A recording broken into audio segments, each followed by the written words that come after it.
অ বৌ কি খবৰ? ভাল ন? বন্ধু বান্ধৱীসকল, আজি ভাবিলোঁ আমাৰ গাঁওখনৰ পৰিৱেশটোনো কেনেকুৱা তাকে ভিডিঅ' আকাৰে অকণমান দেখুৱাবলৈ আপোনালোকক চেষ্টা কৰিম। লগতে আমাৰ গাঁওখনৰ চাৰিওফালে বিস্তীৰ্ণ সেউজেৰে ভৰপূৰ হৈ থকা আমাৰ গাঁওখননো কেনেকুৱা, গাঁওখনৰ চাৰিওকাষনো কেনেকুৱা ভিডিঅ' আকাৰে আপোনালোকক দেখুৱাবলৈ প্ৰয়াস কৰোঁ। আহকচোন তেনেহ'লে আমাৰ গাঁওখন চাওঁ।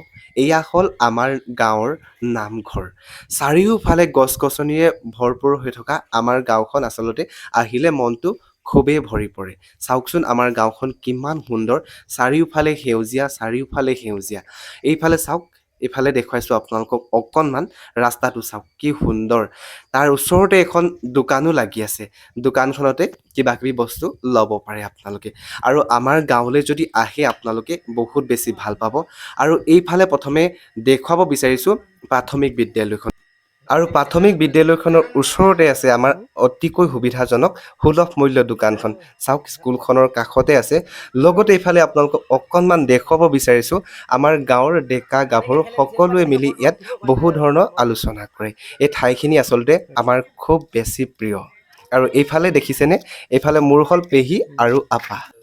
আৰু লগতে মোৰ এজন বন্ধু এইফালে মোক বোলে আজি বহুদিনৰ পাছত দেখিছে, মাত এষাৰ লগালে। আৰু গোটেই গাঁওখনৰ পৰিৱেশটো নেদেখুৱাই আপোনালোকক থাকিব পৰা নাই। সেয়েহে ভাবিলোঁ গোটেই গাঁওখনৰ চাৰিকাষটো দেখুৱাই দিওঁ অকণমান। অ বৌ কি খবৰ? ভাল ন? এইফালে ভিডিঅ' বনাই আছোঁ দেই। অ বেটা, এইটো ক'লৈ আহিব লৈছা? জয় বিশ্বকৰ্মা। এইটো বেটা এইপিনে চোৱা।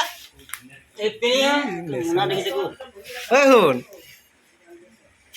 এইটো এইপিনে আহা। আৰু এইফালে আপোনালোকে কোনে কোনে চিনি পাইছে শুকান মাছ? আৰু শুকান মাছ খাই আপোনালোকে কোনে কোনে ভাল পায় কমেণ্ট কৰক। বিশ্বকৰ্মা পূজা মানিলোঁ, এতিয়া ফুটটো লৈ আছোঁ ইয়াত। ইফালে মোৰ ভতিজা হয়। হয় বেটা, হাই কৈ দিয়া। হাই কৈ দিয়া। যিখন গাঁৱত আমি জন্মগ্ৰহণ কৰোঁ নাইবা স্থায়ীভাৱে বসতি কৰোঁ, সেইখনেই আমাৰ গাঁও।